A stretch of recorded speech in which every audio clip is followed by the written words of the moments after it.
Welcome back to Beyond Basic Phonics English Morphology 101 with Donald Potter. We're going to be studying Greek combining forms number 3. This is our third set, and this is going to be very, very helpful.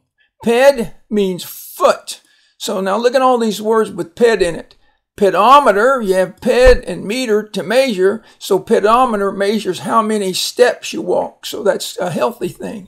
Pedal, on a bicycle, you put your foot on the pedal to make the bike go. So that's called a pedal because you put your foot on it.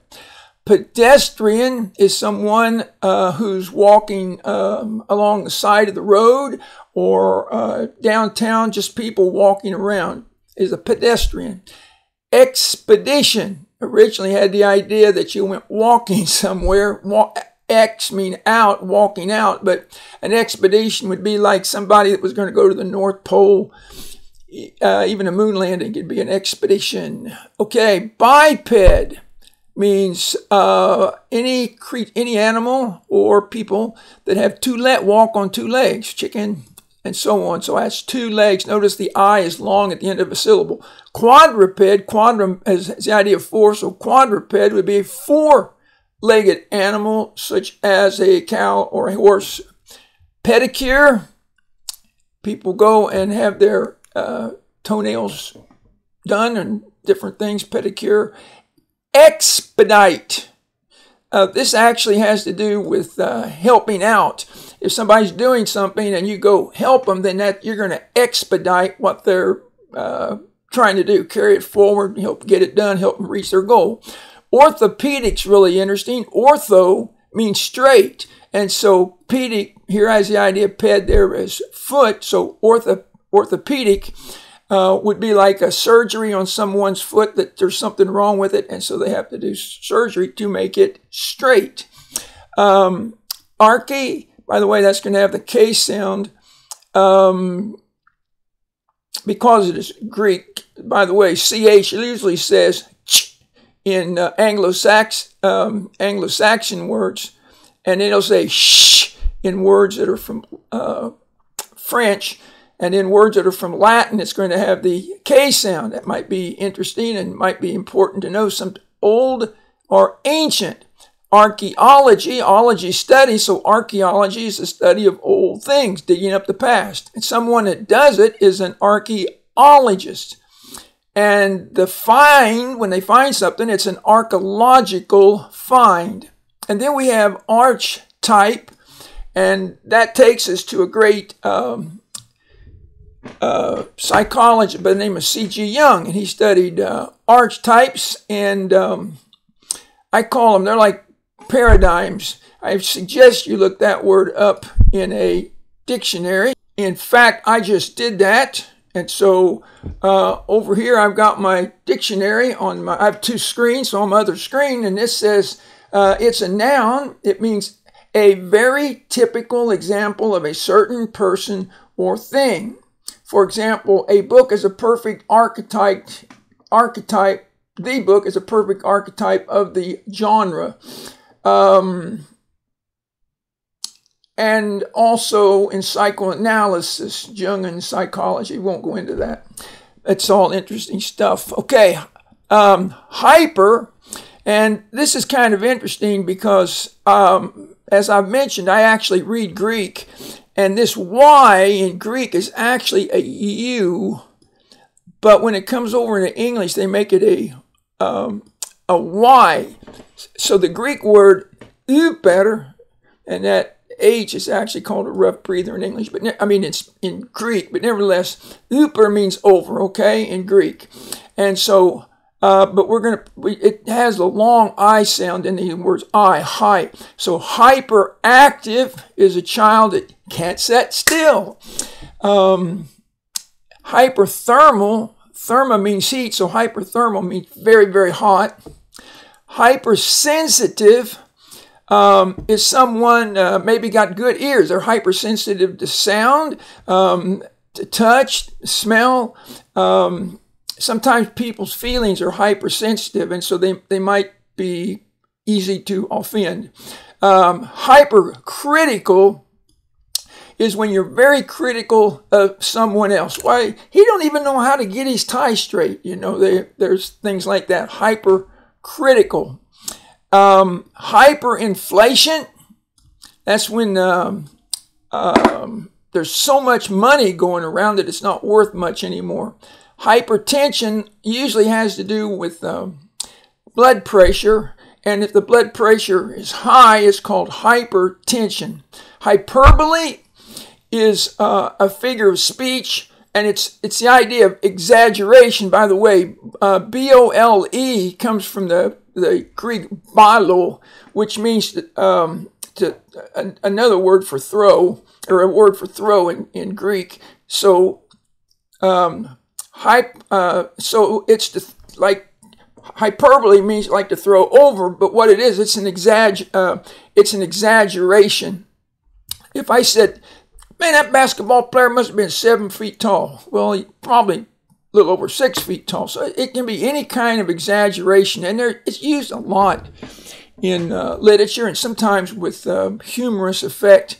Poly means many, so polysyllable means many syllables. Nowadays, they generally call them multisyllabic words.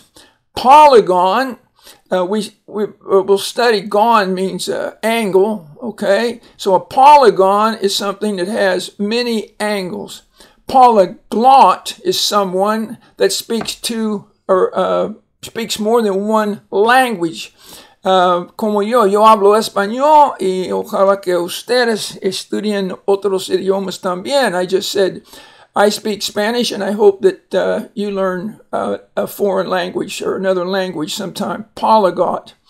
And it's amazing. Some parts of the world, people speak 5 or 6 languages, just go back and forth from one to the other. Here in Texas, there are many, many people that speak Spanish, and I was a bilingual teacher for 15 years. Polymath. Now, that's a good one. A polymath is somebody that knows a lot about math, but not just math. It can be actually be anything. John von Neumann, for example, was a polymath, and you can study up on him. He was a brilliant mathematician, and there are many others.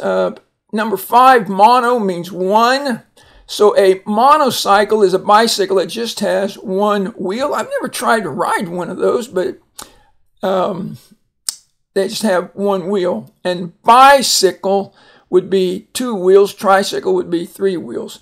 Monologue is where a person's just talking to himself. Monologue. Or he's talking to an audience but doesn't expect anybody to answer him probably. Monosyllable, we had polysyllable up here, and here we have monosyllable. So the word, just the word, we'll just make one up. Fad, like it was a fad, that's 1 syllable. Next we have monophobia, and that means phobia is fear in Greek, so monophobia means you're afraid of one thing, just one thing. Monolingual is someone who speaks one language. Again, bilingual is 2 languages, trilingual is 3 languages, monolingual is they only know one language. Monorail is a train that only has one rail. Monotone, I'll illustrate that. Monotone is someone who talks and they never change their tone, and generally they're pretty boring. Monoglot, oh my goodness, a polyglot is one who speaks many languages, and so a monoglot would be somebody who speaks one language. And I hope you can see how that when you know the roots, prefixes, and suffixes, and then the Greek combining forms, you can see a word like monoglot and say, oh, I know what that is, and figure it out, because you know mono's one, glot means language, so one language. Ortho is straight, correct, or upright. And we've already done orthopedic. Remember I said that means it's a doctor that knows how to make your foot straight, orthopedic surgeon. And so that's one use of it, orthopedic. But we also have orthodontist. And, of course, dontist is the idea of the dentist, so he's going to straighten your teeth. Orthography is a big word for spelling. Yes, I teach orthography. If I say I teach orthography, I'm teaching. Graphe means to write, and ortho means straight. So to write straight means that you're writing correctly. And orthographer there is, notice the agent. So an orthographer is someone who studies orthography, and so he is a professional in spelling. Orthodoxy is when you teach good doctrine, and it can be with any subject, but you teach it straight. And orthopedic, I've actually done that twice on this page right here, have I not? And again, that's someone that makes the... You'll notice there are duplicates here because we have both ped and ortho, and then here we just put them together. So they'll occur twice. Peri means around. So we have a period. There's a little period right there. A period can also be like first period Spanish, second period is physics, and so on. Periscope. Scope means to see, and so a periscope is when a submarine has a like a telescope going up, and it turns, and they can turn it and see what's on the surface. Periodical is like a magazine. I subscribe to several periodicals. I get the Smithsonian, for example. And the next one is perimeter. Peri means around, and meter means to measure. And so if you have a box here, the perimeter is going to be, let's say that's 2,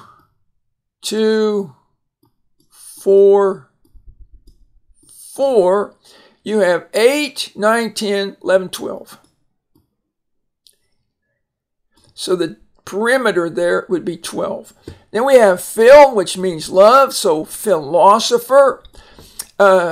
This here ending means wisdom, all right? So philosophy is the love of wisdom. I have no reason, I do not know why, but philosophy has been one of my favorite subjects. And I didn't finish, but I did start out majoring in philosophy at Indiana University. Philosopher, here we have the agent, right? So a philosopher is someone who does philosophy. Philharmonic, excuse me. Harmonic, of course, has the idea of harmonious sounds. And so a philharmonic would be like a concert hall where you have all these different instruments playing and the love of that sound. Then we have philology, and a philologist is someone who studies different languages. And finally, we have Philip, and probably the greatest Philip of all time was Philip of Macedon, who spread Hellenistic or Greek culture around the world and laid the foundation for the West. So, okay, here we go. Lesson 50. Now we're going to go to the practiced sentences.